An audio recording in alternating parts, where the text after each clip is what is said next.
berlaku biasanya dalam mengirimkan surat Al-Fatihah kepada ahli kubur itu terdapat beberapa redaksi. Di antaranya ila ruhi, ila arwahi, dan ila hadarati. Nah, kali ini kami akan membahas bagaimana cara penggunaannya dan apa perbedaannya. Sehingga nanti apabila kita mengirim Fatihah kepada seseorang, tidak salah sebut dan tidak sia-sia dan sampai kepada orang yang kita cinta. Nah, berikut ini cara mengirimkan surat Al-Fatihah yang tepat. Oleh karena itu simak videonya sampai selesai agar kita mendapat ilmu yang bermanfaat. Seringkali kita mendengar ketika orang tawasul mengucapkan kata ila ruhi, ila arwahi, dan ila hadrati. Bahkan ada juga yang mengatakan ila ruhi fi jasadi. Akan tetapi tak sedikit pula yang tidak mengerti apa perbedaan dari ketiga kata tersebut. Baik ila ruhi, kalimat ila ruhi mempunyai arti sebutan kepada sebuah ruh seseorang, atau bisa juga dikhususkan. Kenapa? Karena kalimat ini bermakna tunggal atau ditujukan kepada satu orang. Oleh karena itu pada kalimat ini penggunaannya biasa ditambahi kata khususon.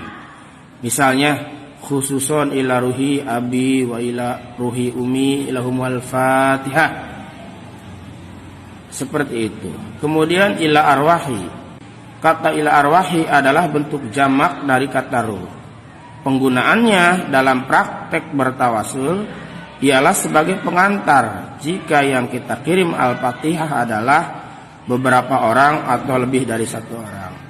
Misalnya, summa ila arwahi jami'il ahli kubur minal muslimina wal muslimat wal mu'minina wal mu'minat Al-Fatihah. Atau misalnya summa ila arwahi khususon jamil ahli kubur, keluarga besar bapak pulan bin pulan, sebutin semua nama almarhum keluarganya, lalu Al-Fatihah. Jadi di sini perbedaannya dari kedua kata yakni ila ruhi dan ila arwahi ialah pada penggunaannya antara satu dan banyak orang kita sebutkan. Kemudian kita juga mendengar kata summa. Kata summa sendiri berarti kemudian.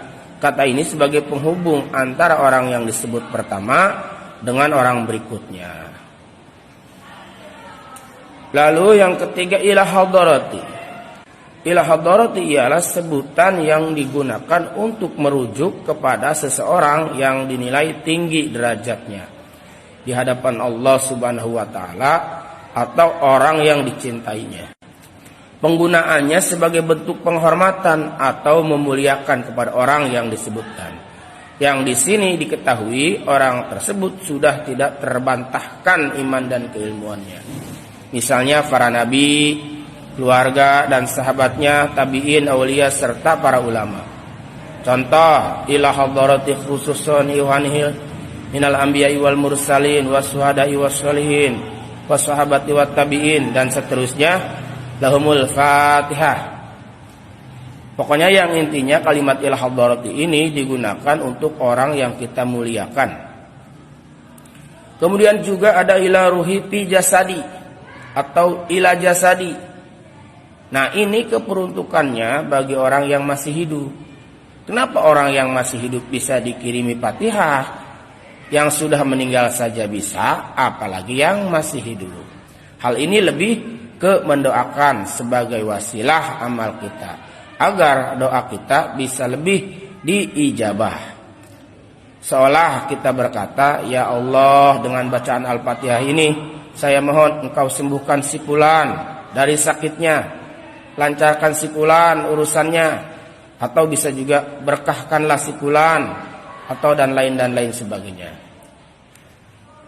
Demikianlah cara mengirim Al-Fatihah yang tepat agar tidak keliru dalam penggunaannya. Semoga bermanfaat dan jangan lupa like dan subscribe. Dan sekiranya bermanfaat silahkan dibagikan ke teman-teman sahabat semua. Semoga menjadi amal kebaikan.